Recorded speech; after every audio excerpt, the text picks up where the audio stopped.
Today we are talking about singularly married women. They have the rings, they have the husbands, they have the homes, but they are so single as it comes.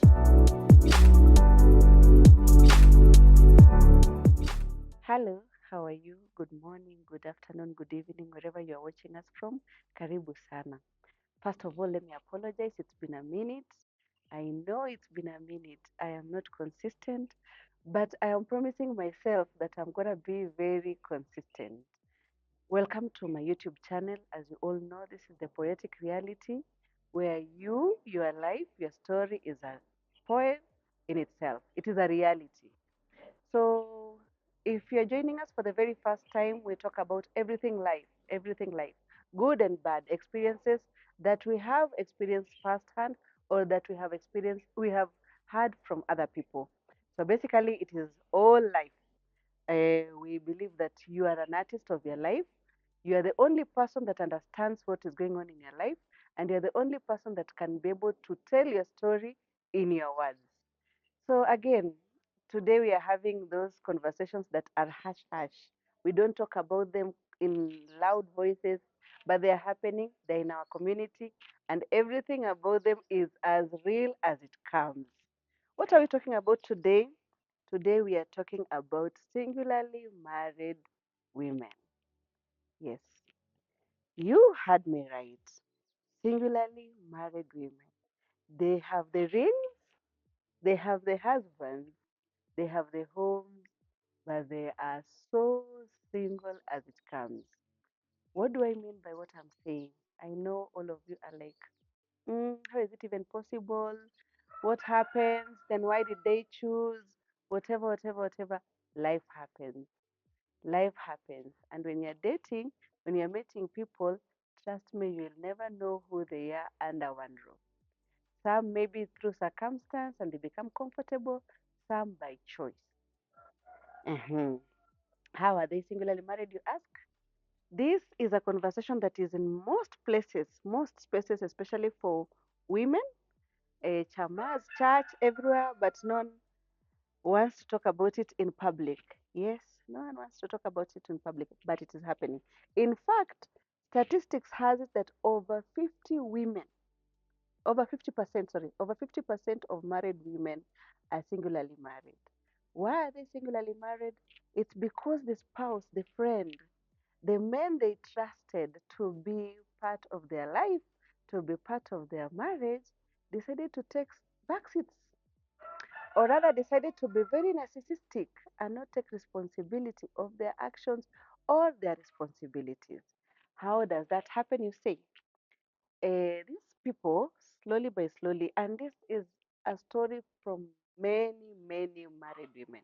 We said we are sharing experiences that could have happened to people in our lives that we have had several times and that is in the space, in the public space. But because it is against the norm, no one wants to hear about it. Because I mean, you're a married woman. Thank God you are actually married. Thank God you're blessed. Thank God. I mean, you can't come back home. You're already married.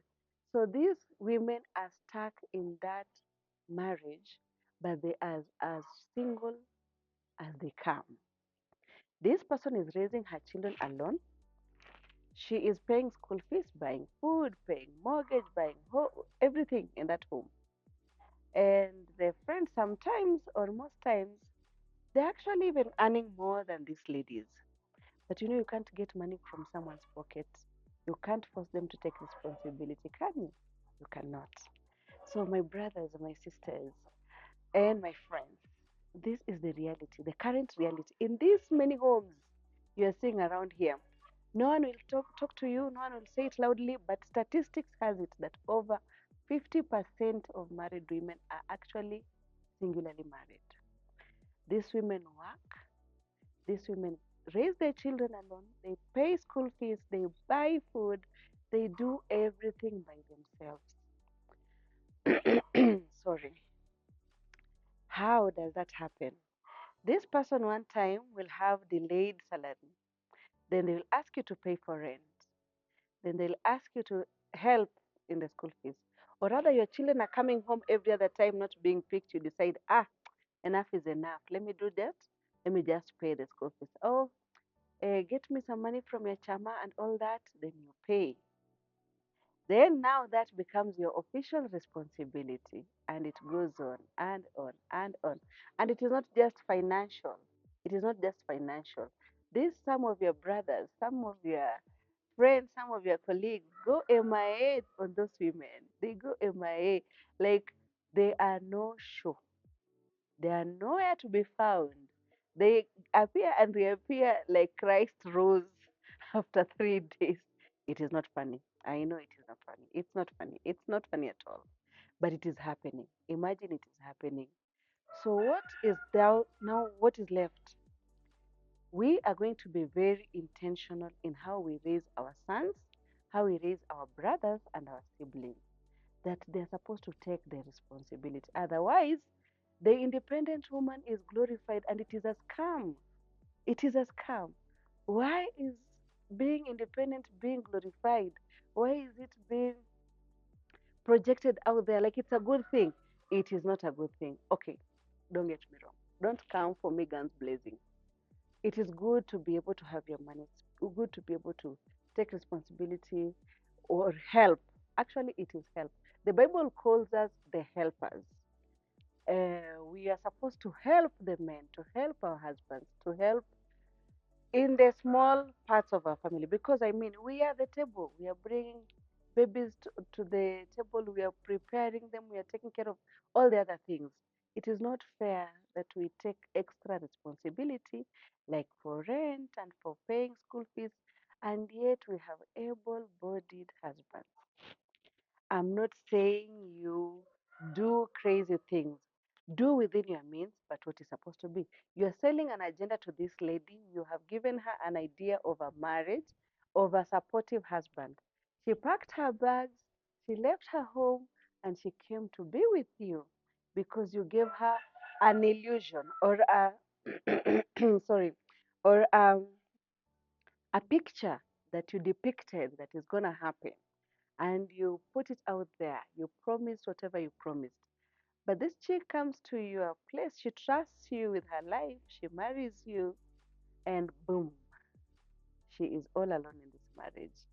Out here, everyone knows she's married. She's wearing a very flashy ring, and she's walking with you to functions and all that. But in the house, she is all alone. And let me tell you, if you are lucky enough that you have not experienced this and you have never heard about it, not that it doesn't exist, it does exist. You are one of the few lucky ones that found a good husband that is present and that is providing and that is making effort.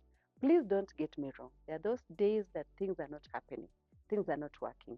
You are in a situation, maybe you are in between jobs. COVID happened, people lost a lot of jobs. You are in business, you are running on a downside. But please try your best to come back to your own feet. Appreciate when you're given help, and when it is time, please get up. Sometimes you get too comfortable in that space and you want to be pitied on. You want a pity party. You don't want a wife. You don't want a friend. You don't want a helper. You want a pity party and a mother. Yet you are the husband. Is it even funny? It is not funny. But it is happening. Imagine it is happening. When you talk to people and they are candidly truthful, you will know that this is happening. In not one house, not two, not three, not four, but in over 50% of married women's home. Imagine, it is scary like that. It is scary. I'm telling you, it is scary. I heard of that statistics and I was like, yo, we are doomed. We are doomed. In our conversations, please tell me when you follow our YouTube channel, just give me your comments. Have you heard of such scenarios? Have you been a space where you have been a singularly married woman? Or as a husband, have you left your wife to be singularly married, yet she is out here being a missus? Is it even fair? You're robbing this woman of her youth, of her energy, and for everything. And let me tell you, there is nothing bad, even at work. Imagine you're having a colleague that is not doing their own work. So you're doing your own work and still doing their own. Will you be happy? Your siblings in a home, you have been given chores, all of you, what to do and what to do. Like, let us break it down. Let us be human about this. Let us be very open about this and not tusiwe na feelings, tusiwe na, unaelewa, si ndio? Tuifungulie moyo na tuiongelee vile inafaa kuongelewa. This is happening in this space and it is not fair. And it is time that we talk to our brothers, our friends, and our colleagues. It is time. If you cannot do it, let this girl of someone be free. Set her free. Let her know that she is free. Or rather, allow her to meet someone that is free and able to be a father, even to your own children. Otherwise, it is not fair. It is not fair. You're out there drinking, having all sorts of life, and enjoying your life like a single man. But someone else is carrying your luggage, and out here, when your children are looking good, they're well dressed, going to fine schools, going to everything. In fact, your family might even be thinking that this woman is uh, running money is dry, and that is not the case. That is not the case. Yo, it is not funny. It is not funny at all, at all, at all. Talk to your friends, talk to your brothers, talk to your colleagues that they're not doing these girls' rights. People should take their responsibility. My brothers, my siblings, my friends. If you decide to get married, you are an African man.